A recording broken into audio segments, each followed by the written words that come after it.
Quelle est la situation de notre école catholique en cette rentrée 2014? Vous le savez, elle regroupe un peu moins de 9000 établissements. C'est un chiffre globalement stable, compte tenu du fait que les fermetures, que nous regrettons toujours, sont compensées par des ouvertures qui correspondent à notre souci d'aller là où sont les besoins. Pour ces dernières années, je pense par exemple, entre autres, à des créations d'établissements à Louvres, à Sartrouville, à Argenteuil, Saint-Amand-les-Eaux ou encore à Saint-Laurent-du-Maroni. C'est aussi la France. Pour faire vivre ces établissements, un peu moins de 135 000 enseignants, environ 78 000 personnels éducatifs, administratifs et de services, 78 000 qui correspondent à environ 50 000 équivalents temps plein, et puis, ne les oublions pas, des milliers et des milliers de bénévoles. Je les remercie toutes et tous chaleureusement pour leur investissement, pour la qualité de leur action. Et je note avec une grande satisfaction que les efforts que nous déployons depuis plusieurs mois, plusieurs années, pour mieux faire connaître le métier d'enseignant, eh bien, ces efforts semblent porter leurs fruits. Cette année, les effectifs des ISFEC, nos centres de formation, vont enregistrer une progression significative du nombre de leurs étudiants. Et surtout, ces étudiants sont manifestement motivés, si j'en juge à tous les témoignages qui me remontent, ces étudiants sont manifestement motivés par une véritable vocation éducative et pédagogique. Cette progression, nous l'observons également du point de vue de nos effectifs, puisque nous accueillons aujourd'hui dans nos établissements 2 047 751 élèves, soit une augmentation de 6 566 élèves par rapport à la rentrée 2013. Alors ces chiffres appellent évidemment de ma part plusieurs éléments de commentaire. En premier lieu, je crois qu'il importe de les analyser à l'aune de la démographie scolaire globale, en soulignant le fait qu'une progression absolue ne représente pas nécessairement une progression relative. En septembre 2013, l'enseignement public avait ainsi enregistré une hausse de ses effectifs de 1,32%, 1,32%, contre 0,44 pour l'enseignement catholique. Les données relatives aux effectifs du public ne sont pas encore disponibles pour la rentrée 2014, mais il y a lieu de penser que cette tendance, observée depuis septembre 2011, se confirmera cette année encore. Elle interroge bien sûr l'implantation spatiale de nos établissements au regard des évolutions du peuplement, et elle confirme la nécessité de notre politique progressive de redéploiement. Deuxième élément de commentaire, il consiste à remarquer que cette année, notre progression ne présente pas le même visage qu'antérieurement. Vous le savez, nous étions habitués à de fortes croissances dans le second degré, atténuées par un certain recul dans le premier degré. Tel n'est pas le cas en 2014. Pour nos établissements du second degré, en lien avec le ministère de l'Éducation nationale, avec 2372 élèves supplémentaires, notre croissance se ralentit, sans nul doute, en raison de la situation économique et sociale difficile. Pour nos établissements agricoles, nous observons un recul de 3182 élèves, recul qui était parfaitement attendu et qui s'explique par la fin du gonflement artificiel auparavant issu de la rénovation de la voie professionnelle. Ce qu'on appelle parfois de manière peu élégante les classes bourrelets. En revanche, l'augmentation de nos effectifs se manifeste principalement dans le premier degré, avec 7376 élèves supplémentaires. Bien évidemment, certains pourraient être tentés d'expliquer ce phénomène par le fait que la majeure partie de nos établissements du premier degré n'ont pas ou pas encore appliqué la réforme des rythmes scolaires. Je me permets néanmoins de les inviter à la plus extrême prudence méthodologique. Pour les classes élémentaires, la croissance démographique des effectifs nationaux potentiels, publics et privés confondus, s'élève à plus 0,9%. Ça, c'est la croissance démographique mécanique, en quelque sorte. Pour notre part, nous progressons de 1,2%. En d'autres termes, et pour être aussi concret que transparent, la démographie aurait dû, entre guillemets, nous faire gagner 4 900 élèves en école élémentaire, et nous en avons gagné environ 6 400, soit un différentiel, ou si vous préférez, un effet rythme de 1500 élèves, ce qui représente 0,3 enfants par école. La tendance est exactement la même pour ce qui concerne les classes maternelles. Bref, pour le dire autrement, il s'est bien manifesté un certain effet rythme, mais d'une part, rien ne prouve a priori son caractère durable, et d'autre part, et encore plus clairement, il ne correspond absolument pas au raz-de-marée que certains prédisaient. Enfin, d'un point de vue spatial, l'on remarque que les croissances les plus marquées s'enregistrent dans les académies caractérisées par un dynamisme démographique global supérieur à la moyenne, c'est logique, notamment, par exemple, celles de Grenoble, de Nantes, de Versailles, mais aussi de Guyane ou de Martinique. Voilà pour le constat de rentrée en termes d'effectifs.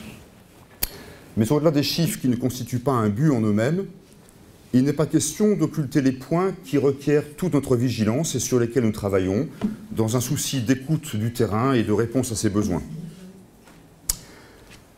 Ces points de vigilance, sans prétendre à l'exhaustivité, je vais me contenter d'en identifier 3 sans aucune hiérarchisation. Tout d'abord, notre aptitude à contribuer à un débat serein, argumenté et rationnel face à la convergence préoccupante des anathèmes de tous bords. Bien sûr, il s'agit là d'une question qui dépasse l'école catholique et qui d'ailleurs dépasse l'école dans sa globalité. Mais l'école, et notamment l'école catholique, ne peuvent en aucun cas s'en désintéresser, tout du moins pour ce qui concerne leur champ de responsabilité propre. Et à s'en limiter à ce seul champ, force est de constater combien diverses questions qui ont agité l'opinion ces derniers mois autour de l'école ont pu donner lieu à des prises de position nourries de surenchères et de procès d'intention. Bien évidemment, le débat est légitime et nécessaire. Mais nos enfants et nos jeunes ont besoin d'un climat serein pour grandir. Nos professeurs et nos personnels méritent que l'on fasse confiance à leur sens des responsabilités éducatives. Et les parents doivent recevoir les informations qui leur sont utiles pour renforcer leurs liens avec les établissements. Pour les uns comme pour les autres, je souhaite que tous ensemble, nous parvenions à restaurer notre capacité collective à un dialogue véritable. Ensuite, et d'un point de vue cette fois-ci plus exclusif à l'enseignement catholique, la question de notre capacité à toujours plus donner chair à notre volonté d'ouverture à tous. Cette volonté d'ouverture à tous, elle est authentique et elle se concrétise en de très nombreux endroits. Tous les lieux où nous accueillons plus du tiers à près de la moitié des élèves, Bretagne, Pays de la Loire, Nord-Pas-de-Calais. Tous les lieux où nous sommes présents dans les zones les plus défavorisées, de Trappes au quartier nord de Marseille, en passant par Villeurbanne, Roubaix ou Saint-Laurent-du-Maroni. Mais aussi pour tout ce qui concerne nos établissements ruraux, notamment nos lycées agricoles qui accueillent en grande proportion des enfants et des jeunes en situation fragile. Il n'en demeure pas moins que nous souhaitons faire plus et mieux en termes de mixité sociale. J'y reviendrai dans quelques instants. Enfin, un point de vigilance qui concerne toutes les questions relatives aux conditions matérielles de notre pérennité, de notre rayonnement et de notre ouverture. Je songe au dossier de notre partenariat avec la puissance publique, à quelque échelle territoriale que ce soit, dans la volonté de participer loyalement à l'effort éducatif de la nation, mais aussi dans le souci du respect de ce qui nous est légalement dû au titre de l'égalité de traitement entre tous les élèves de ce pays. Ainsi, afin de mieux faire connaître nos réalités et notre contribution au bien commun, nous avons décidé cette année d'être présents en novembre prochain au Salon des maires de France. Je songe également à l'état parfois préoccupant, il faut bien le dire, de notre parc immobilier, notamment pour nos nombreux établissements de petite taille. Nous nous employons à rassembler toutes nos associations propriétaires dans le cadre d'une fédération nationale, l'Union Saint-Pierre. Cette Union Saint-Pierre ne vise pas à regrouper la propriété, mais à nourrir une dynamique de mutualisation qui doit nous aider à redoubler d'efforts. Je songe également à la réforme de la taxe d'apprentissage et à la manière dont elle pourrait menacer nos lycées professionnels et nos centres d'apprentissage, alors même que tous nos responsables politiques proclament leur volonté pleinement justifiée de soutenir le développement de ces filières. Je songe enfin à la grande disparité de rémunération dont nos professeurs suppléants sont victimes par rapport à leurs collègues du public, avec des écarts pouvant atteindre plus de 300 € par mois. Nous travaillons avec le ministère de l'Éducation nationale à trouver des solutions progressives à cette inégalité, mais cela demandera du temps et je ne peux que vivement le déplorer. Au-delà de ces points d'attention, de vigilance, je retire aussi de ma première année de secrétaire général toute une série de raisons d'espérer. Je retire surtout toute une série de raisons d'espérer. Je dis souvent, parce que je le pense, que l'école catholique n'a de leçons à donner à personne. Mais par ailleurs, je mesure pleinement tous ces dynamismes et toutes les raisons pour lesquelles ces acteurs méritent ma confiance et mon respect. Premièrement, dans la manière dont les acteurs et les responsables de l'enseignement catholique se sont largement appropriés notre nouveau statut, en cherchant à le mettre en œuvre comme un levier pour la réflexion et pour un fonctionnement aussi ajusté que possible à notre projet d'éducation. Deuxièmement, dans la volonté d'utilité sociale de nos établissements. Les illustrations en seraient très nombreuses. Je vais me contenter d'en citer quelques-unes, comme par exemple la multiplication des dispositifs d'accueil des élèves décrocheurs. Le cas le plus récent, c'est l'ouverture en cette rentrée 2014 d'un micro-lycée pour décrocheurs à Bordeaux, au lycée Saint-Joseph de Tivoli, ou encore comme les initiatives de partenariat scolaire entre établissements de centre-ville et établissements de quartiers défavorisés. Là encore, un exemple tout récent, c'est le travail qui se mène à Marseille entre le lycée Provence et le collège Tour-Sainte. Troisièmement, toujours sur le registre des raisons d'espérer, c'est toute la vitalité éducative et pédagogique de l'enseignement catholique, à laquelle je tiens beaucoup. Une vitalité éducative et pédagogique qui s'incarne par exemple à travers tout le travail de nos observatoires de pédagogie, des observatoires de pédagogie qui se consacrent notamment à donner la parole aux élèves, aux professeurs et aux parents pour identifier les pistes d'avenir. Je pense aussi à tout l'investissement de l'enseignement catholique autour de la culture numérique, une culture numérique dont nous nous efforçons de valoriser les potentialités, tout en veillant bien à questionner ses effets anthropologiques. Cette année, par exemple, nous mettons en place des masterclass dans lesquels des professeurs réfléchissent et travaillent avec des chercheurs, par exemple autour des dispositifs de classe inversée. On peut également penser à toutes les initiatives qui sont prises ici ou là en matière de rythme scolaire, et pas seulement pour le premier degré, car la question des rythmes scolaires dépasse largement le premier degré. Parmi bien d'autres cas, je pourrais citer par exemple le lycée professionnel Catherine Labouré à Paris, qui a mis en œuvre une organisation intéressante d'emploi du temps souple, permettant aux élèves de travailler en fonction de leurs besoins spécifiques. Je pourrais encore évoquer le lancement prochain de notre réseau Initia, Initiative de Solidarité Internationale, un réseau qui vise à rassembler, à mutualiser, à promouvoir tous les projets d'éducation à la solidarité internationale qui se vivent dans nos établissements.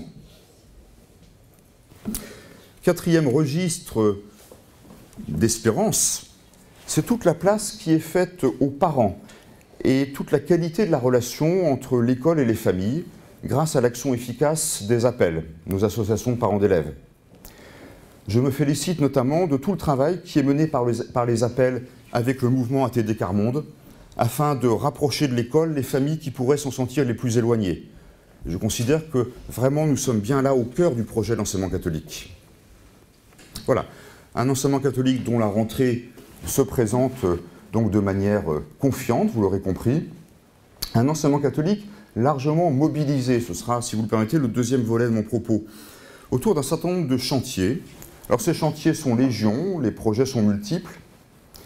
Dans les établissements, dans les diocèses, dans les régions, les communautés éducatives et les responsables de l'enseignement catholique se mobilisent bien sûr de mille et une manières. Ce matin, je vais me borner à partager avec vous quelques-uns des axes de travail d'une école catholique qui est rassemblée et mobilisée dans sa volonté d'écoute des réalités et de réponse aux besoins. Premier chantier, parce que voilà, vous allez m'en parler, donc je vous en parle, la question des rythmes. Que dire, que redire? Dire et redire que cette question des rythmes, elle dépasse en réalité celle de la semaine en 4 jours ou en 4 jours et demi. Parce qu'au fond, c'est le temps des séquences d'apprentissage et c'est toute l'architecture scolaire qu'elle interroge. je l'ai déjà dit, je le répète, globalement, la réforme des rythmes dans le premier degré me semble certes intéressante, en dépit de ses limites, en dépit des problèmes qu'elle soulève, des limites et des problèmes qui tiennent, et c'est paradoxal, à une action sur le temps qui a peut-être été menée de manière trop hâtive. Donc une réforme intéressante. Mais l'une des richesses de l'école catholique réside dans sa diversité, réside dans la responsabilisation de ses acteurs, et à ce titre, vous le savez, je ne crois pas à l'uniformité d'une ligne nationale. Je considère à l'inverse qu'il revient à chaque école de déterminer sa propre position en fonction du terrain, des paramètres locaux, et plus que tout en fonction de son projet propre. L'enjeu véritable réside donc dans notre effort d'adaptation aux besoins des enfants, et c'est pourquoi les réponses peuvent légitimement varier d'une école à l'autre. Sur le terrain, les chefs d'établissement et les équipes sont en réflexion, en lien avec les différents acteurs et avec les différents partenaires des communautés éducatives. Je leur fais pleine confiance. Deuxième chantier important, ce que nous appelons l'engagement de l'école catholique pour les réussites. En mars dernier, les instances nationales de l'enseignement catholique ont validé un texte d'orientation que je leur ai soumis autour de ce principe d'engagement de l'école catholique pour les réussites.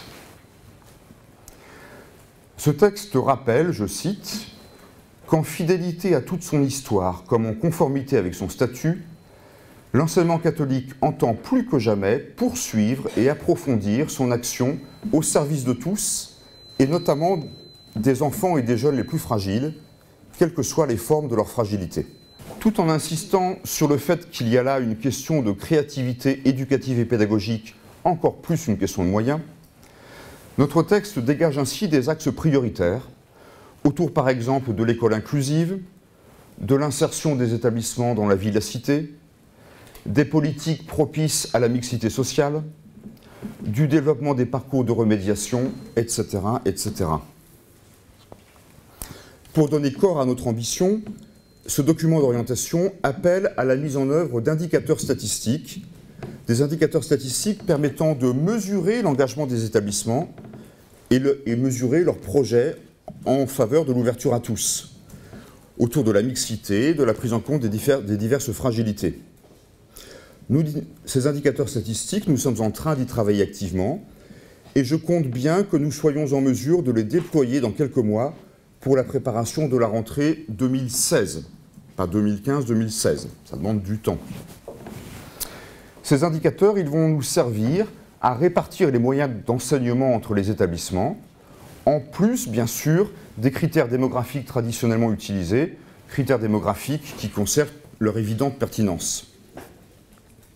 Mais j'ajoute que nous sommes depuis plusieurs années déjà engagés sur cette voie, comme en atteste l'ampleur de notre ancien programme Égalité des chances que nous avons rebaptisé Plan pour les réussites éducatives. Très concrètement, pour la rentrée de septembre 2014, sur une enveloppe globale de 139 postes redéployés, nous en avons ainsi consacré 121 sur 139, à des projets de réussite éducative pour tous. Des dispositifs de prévention du décrochage, par exemple à l'école Sainte-Geneviève à Argenteuil, au collège Sainte-Marie de Fougères, au collège Dominique Savio de Lambersart, etc. Des dispositifs de deuxième chance pour favoriser le raccrochage, lycée Saint-Martin à Roubaix, lycée La Nativité à Aix-en-Provence, etc. Des dispositifs de lutte contre l'illettrisme, lycée professionnel de la Sainte Famille à Besançon, lycée Jean-Paul II à Denain, etc. Des dispositifs d'accueil d'élèves étrangers non francophones, école Massillon à Clermont-Ferrand, collège du Sacré-Cœur à Sainte-Sigolène, c'est dans la Loire, etc., etc., etc. Tout ceci pour vous dire que dans une France qui est fragilisée par le creusement des disparités et dont l'école, hélas, se caractérise par l'accentuation des écarts, comme l'a montré le dernier rapport PISA, eh bien, l'enseignement catholique entend bien, à la mesure de ses moyens, contribuer à la construction du lien social, comme à celle d'une société plus ouverte et plus fraternelle. il est par ailleurs tout naturel de préciser que notre préoccupation des plus fragiles ne nous dispense absolument pas de prêter aussi une même attention aux élèves en situation de réussite scolaire. Notre responsabilité, elle se place bel et bien dans le souci de tous et de chacun, de sorte que les cadres de demain aient à cœur de construire dans le monde du travail et dans la société des relations soucieuses de l'humain, de la justice, de la solidarité et du bien commun. Troisième série de chantiers qui nous mobilisent, ça va de soi, les chantiers éducatifs et pédagogiques. Alors ces chantiers éducatifs et pédagogiques, vous vous doutez qu'ils sont multiples. Et puis je ne veux pas abuser de votre patience. Je pourrais traiter de l'importante question de la formation initiale de nos professeurs, en rappelant que la réforme instaurée par la loi de refondation de l'école va clairement pour nous dans la bonne direction, et en remerciant les responsables et les acteurs de cette formation dans l'enseignement catholique, en les remerciant pour la grande qualité de leur investissement et de leur travail, dans des conditions qui sont pourtant complexes et difficiles, y compris sur le plan budgétaire. Je pourrais évoquer tout le travail que nous avons entrepris depuis plusieurs mois autour de l'introduction dans les programmes officiels d'un enseignement moral et civique, en précisant que pour notre part, nous préférons parler de formation morale. Je pourrais aborder la question de notre investissement sur le terrain de l'éducation affective, relationnelle et sexuelle, une éducation qui est pour nous fondée sur les principes de l'égale dignité de toute personne et de la différenciation des identités sexuées. L'énumération n'est pas close, vous vous en doutez. Mais ce matin, je préférerais insister rapidement sur un seul point, notre volonté, notre ambition de questionner les savoirs. D'une part, un contenu d'enseignement n'est jamais neutre. Un contenu d'enseignement n'est jamais neutre, quelle que soit la discipline concernée et quel que soit le niveau d'enseignement. Un contenu d'enseignement comporte toujours une vision de la personne humaine, une vision du monde, une anthropologie et une culture. Nous devons donc constamment nous interroger sur le sens des contenus d'enseignement que nous partageons avec nos élèves. Bien évidemment, surtout pas pour imposer quelque norme que ce soit à qui que ce soit, pas davantage pour sortir des programmes officiels, mais plus simplement, et je dirais plus fondamentalement, pour assumer notre responsabilité éducative. D'autre part, vous le savez, la masse des connaissances aujourd'hui disponibles accroît la spécialisation disciplinaire et la fragmentation des savoirs.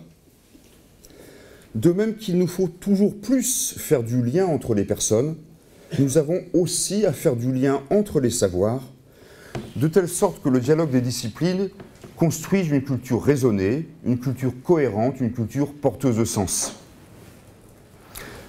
Et c'est pourquoi, dans cet esprit, nous préparons actuellement un colloque qui se tiendra en mars 2015 à Paris, au Collège des Bernardins.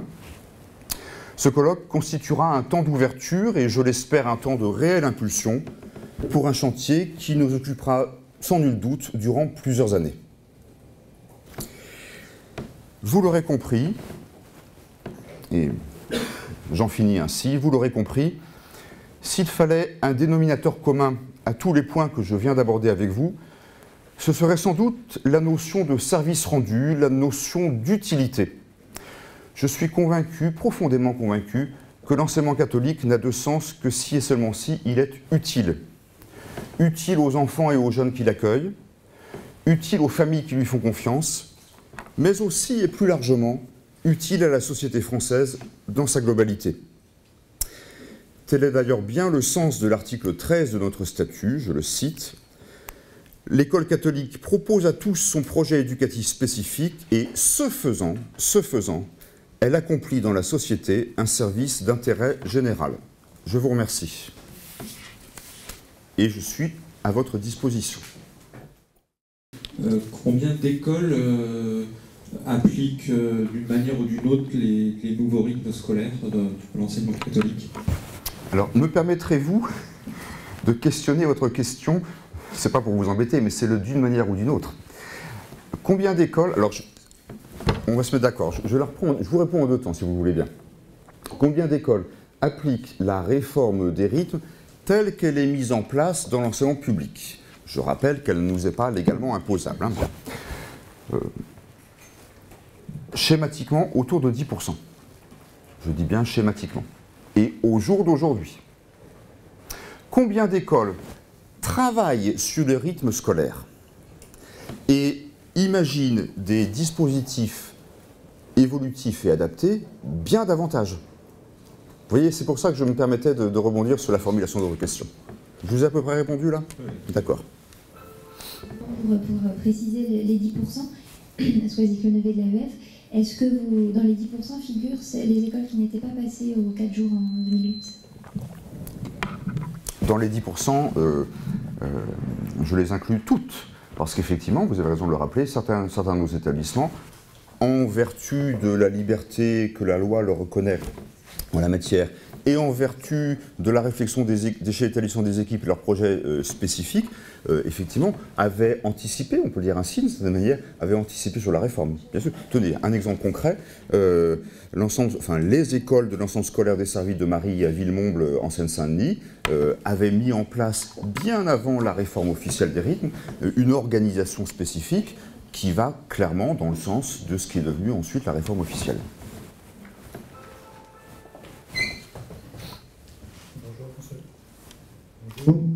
François Jarreau, le Café Pédagogique.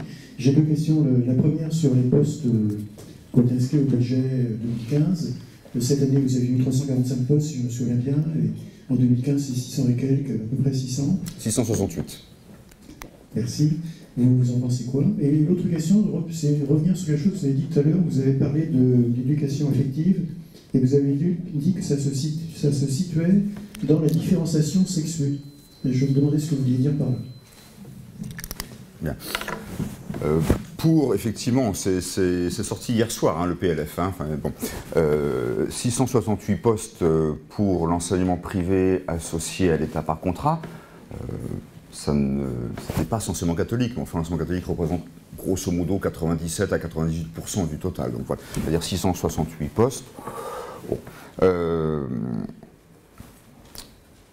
Si ma calculette ne m'a pas trompé, et si je ramène ces 668 postes aux effectifs prévus, aux postes prévus pour l'enseignement public, ça nous fait quelque chose comme 16,6, 16,7%.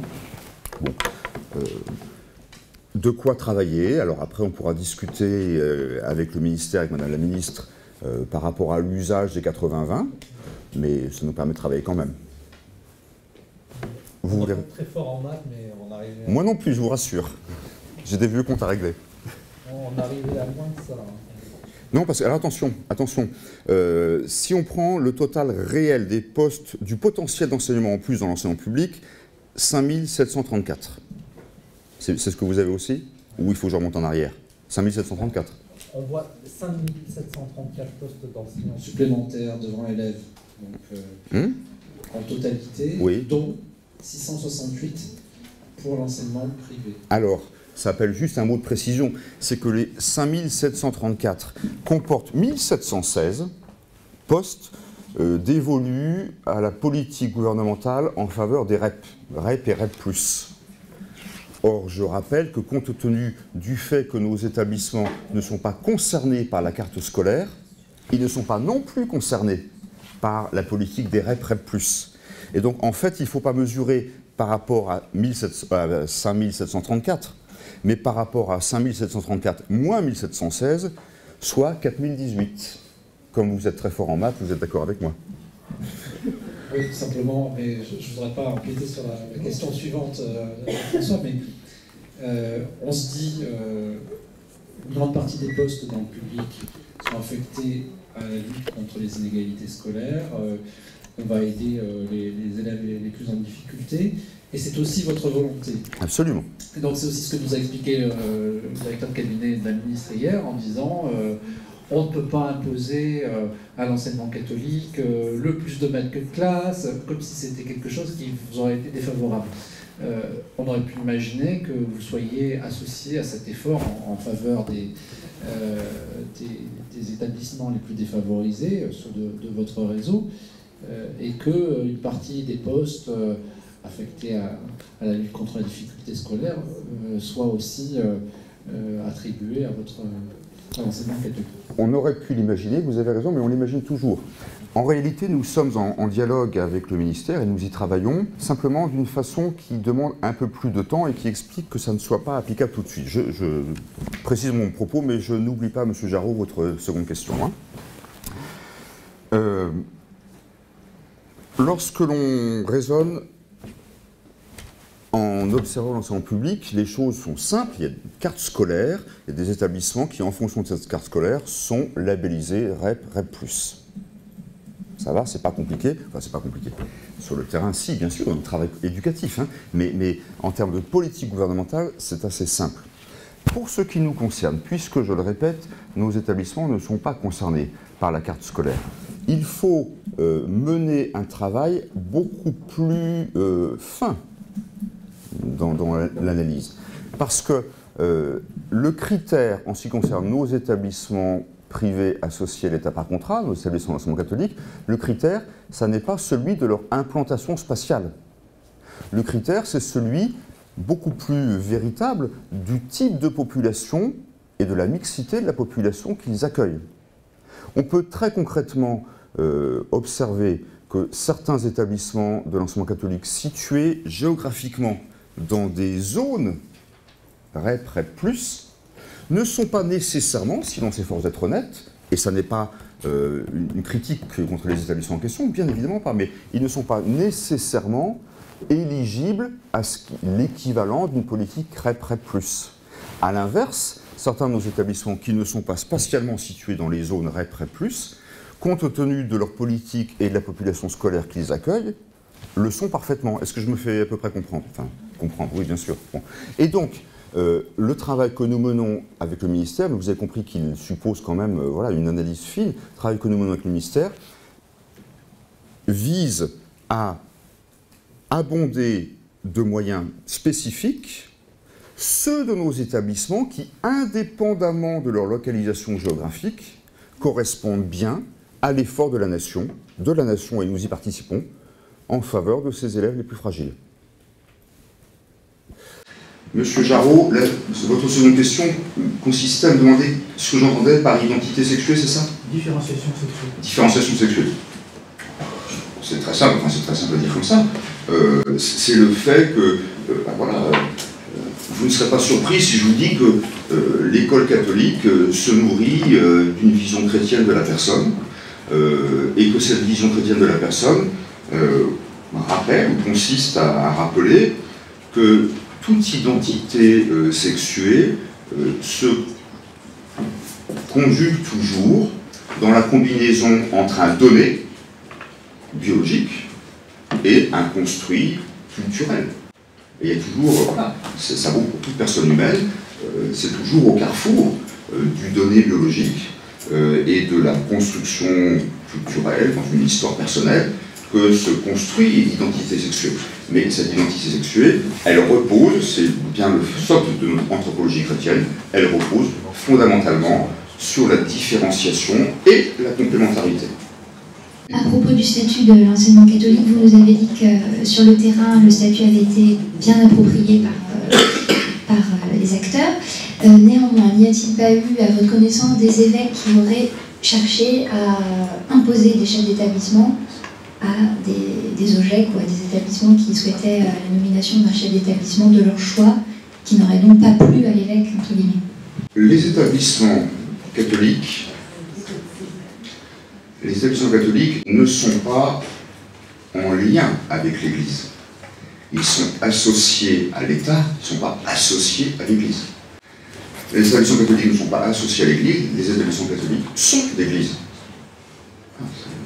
Après, ça plaît ou ça ne plaît pas, mais c'est ainsi. Dans la mesure où les établissements catholiques sont des lieux d'église, ça c'est pas une nouveauté du statut de 2013, enfin, ils ont toujours été des lieux d'église. Bon. Dans la mesure où les établissements catholiques sont des lieux d'église, il est normal qu'ils vivent de la même manière que tous les lieux d'église. Dans un diocèse, l'autorité, elle est portée par l'évêque, qui n'exerce pas un pouvoir, mais qui exerce une autorité de service. Bon. Alors, ce que le statut rappelle, parce que ce n'est pas une nouveauté fondamentale, ce que le statut rappelle, c'est que, fort logiquement, compte tenu du fait qu'un chef d'établissement est porteur d'une mission d'église, indépendamment de sa fonction professionnelle de responsabilité, dans la mesure où un chef d'établissement est porteur d'une mission d'église, il est logique, il est normal, il est naturel que l'évêque, autorité pastorale du diocèse, ait son mot à dire, et le dernier mot, dans la nomination d'un chef d'établissement. Peuvent, ici ou là, sur le terrain, survenir des divergences de vues quant à la nomination de tel ou tel chef d'établissement. Mais il est logique, encore une fois, que ce soit l'évêque qui soit le décideur ultime. Est-ce qu'on pourrait chiffrer les divergences de vues? Oh, les divergences de vues. Vous savez, le seul endroit au monde où il n'y ait pas de divergence de vues, en français, on appelle ça un cimetière. Non, je suis sérieux, c'est pas une boutade, mais les divergences de vues, comme les tensions, ça fait partie de la vie. L'important, c'est de savoir les réguler et de les vivre, comme on est dans l'église, en communion. Bon, voilà, des lieux où des divergences de vues ne seraient pas vécues en communion, il y a eu certainement, où il y a ici ou là, 2-3 lieux de divergences peut-être plus marquées qu'ailleurs, mais voilà, c'est pas grave. Je reviens sur votre volonté d'aider les élèves les plus en difficulté et de rendre un service à la nation. Depuis des années, l'enseignement catholique souhaite s'implanter dans des zones défavorisées. Où en est-on et quels sont les obstacles éventuels à cette implantation? Alors, je vais vous répondre sur notre politique d'implantation dans les zones fragiles, mais si vous le permettez, je voudrais auparavant faire un rapide détour. On ne va pas se lancer dans les grands débats quasi métaphysiques sur la politique du buzzing, hein, mais bon, quand même, rapide détour pour souligner le fait que notre volonté d'utilité sociale, elle ne se limite pas à telle ou telle politique d'implantation dans des quartiers défavorisés. Encore une fois, on n'a sans doute pas le temps, ni vous ni moi, ce matin, d'en débattre longuement, mais il y a quand même un débat, parce qu'une chose est de s'implanter dans des quartiers fragiles ou défavorisés, ou dans des zones fragiles ou défavorisées, parce qu'on pense toujours aux banlieues, mais n'oublions pas les milieux ruraux en déshérence, hein. Ils en font partie aussi, des espaces défavorisés ou fragiles. Hein. Mais une autre chose est, dans des établissements de centre-ville, par exemple, de développer des politiques inclusives, des dispositifs de seconde chance et des politiques de mixité sociale. Vous voyez, je crois qu'il ne faut pas opposer. Il n'y a pas, je vais le dire autrement, il n'y a surtout pas, d'un côté, ce qui serait les bons établissements catholiques faisant dans le social, dans les banlieues pourries, je fais exprès d'être provocateur, et d'un autre côté, les mauvais établissements catholiques dans les quartiers favorisés. Il n'y a pas d'opposition à mener. Il y a partout l'ambition de développer la mixité sociale. Pourquoi? Pour une raison humaine, collective, politique, au sens fort du terme, de brassage et de rencontre. Vous savez, moi, une chose qui me frappe beaucoup, c'est la façon dont notre société devient de plus en plus une société de ghettos. Les ghettos, ce ne sont pas seulement les ghettos défavorisés. Il y a toutes sortes de ghettos. Alors, tout ne dépend pas de l'école, et tout dépend encore moins de l'école catholique. En revanche, dépend de l'école, et donc de l'école catholique, notre capacité, à minima, mais c'est déjà beaucoup, notre capacité à libérer nos enfants et nos jeunes de tous leurs ghettos, et donc à favoriser la rencontre sociale et culturelle. Donc c'est la raison pour laquelle, de mon point de vue, notre ambition d'utilité sociale, elle concerne bien sûr ceux de nos établissements implantés en espaces difficiles, défavorisés, mais pas seulement. Pas seulement. Alors maintenant, j'en viens plus directement au cœur de votre question. Où en sommes-nous et quels sont les obstacles? Les obstacles, ils sont divers. Il y a bien sûr un évident obstacle financier. Voilà, créer des établissements, ça suppose acquérir un terrain, bâtir, construire des bâtiments. Voilà, je pourrais y avoir un tout petit peu travaillé dans une vie antérieure. Voilà, même si nous savons construire, et bien pour moins cher que les collectivités publiques, bien souvent, parce que nos critères ne sont pas forcément aussi... ne sont pas les mêmes. Je peux vous dire qu'aujourd'hui, construire, mettons, allez, un collège pour un collège de taille moyenne, un collège de 400 élèves, il faut investir, selon le type de territoire, selon qu'on est en Île-de-France ou en province, il faut investir aux alentours de 8 millions d'euros. On y est tout de suite aux 8 millions d'euros. Bon, ben, les 8 millions d'euros, nous, on les a pas comme ça. Donc ça, c'est un premier obstacle. Et croyez-moi, il est extraordinairement prégnant, quelles que soient les formes de solidarité que nous pouvons chercher à développer entre nous. Bon. Deuxième obstacle, le fait, bon, c'est le cadre réglementaire, on peut le déplorer, mais c'est ainsi, le fait que nous ne pouvons pas ouvrir un établissement comme ça en claquant des doigts et obtenir tout de suite des autorités publiques le contrat d'association à cet établissement. Puisque vous savez, je ne vous apprends rien, que théoriquement, il y a un délai de 5 ans entre l'ouverture d'un établissement et l'obtention du contrat. Mais du coup, on fait comment pendant les 5 années pour faire vivre l'établissement? Voilà, les deux obstacles majeurs, ils sont là. En revanche, ça n'était pas, comme disait l'autre, ça n'était pas votre question, mais ce sera ma réponse. En revanche, il y a la demande. Moi, je peux témoigner du fait, alors, parce que je l'ai vécu, hein, je peux témoigner du fait très concrètement dans un département comme la Seine-Saint-Denis, qu'en l'espace des 7 années où j'y étais directeur diocésain, alors je compte dans ma tête pour ne pas vous raconter de bêtises, 5, c'est beaucoup, 5 maires, de toute étiquette politique confondue, croyez-moi, alors je ne dirais pas les communes bien sûr, hein, 5 maires différents m'ont sollicité à des moments différents en me disant « Je souhaite que vous ouvriez un établissement catholique sur le territoire de ma commune ». La demande, elle est là, parce que le besoin, il est là. En revanche, ce sont nos moyens qui, malheureusement, ne sont pas toujours au rendez-vous. Sur les ouvertures d'établissements ou de classes d'antenne d'établissements, parce que là, ça permet de surmonter ou de contourner l'obstacle des 5 ans sans contrat d'association avec l'État. Sur les 5 dernières années, par exemple, combien d'établissements d'antennes ont pu ouvrir dans des quartiers difficiles, ou modestes, ou populaires? Vous voyez, non mais c'est intéressant la manière dont vous oscillez dans votre formulation.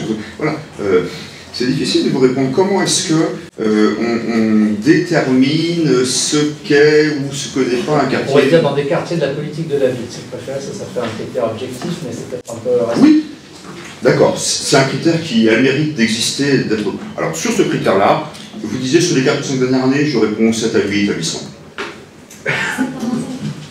Pardon? 5 dernières années. Oui, c'est ça. Ouais. Vous avez évoqué tout à l'heure les ISFEC.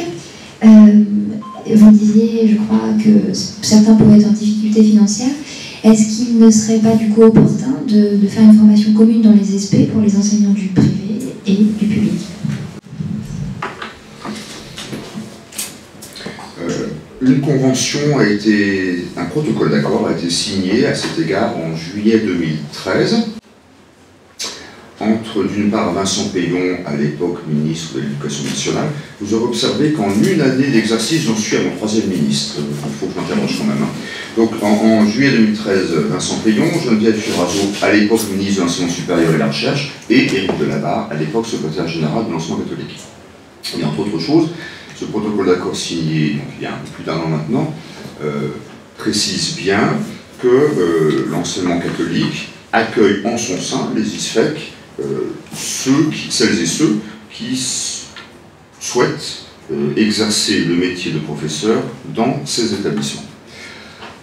Alors, d'un point de vue strictement budgétaire, oui, bien sûr, j'entends votre question, mais je m'empresse d'ajouter que sans être une contre-école, parce que l'école catholique n'est pas une contre-école, n'est pas la contre-école d'une contre-société. Sans être la contre-école d'une contre-société, l'école catholique est porteuse et souhaite toujours plus, parce qu'on n'est jamais au bout du chemin, souhaite toujours plus être porteuse d'un projet éducatif spécifique, d'une manière qui lui est propre de toujours chercher à articuler l'enseignement stricto sensu, l'instruction, avec l'éducation de la personne. Elle est porteuse d'une vision de la personne, d'une vision des relations sociales, d'une vision du monde, d'une anthropologie.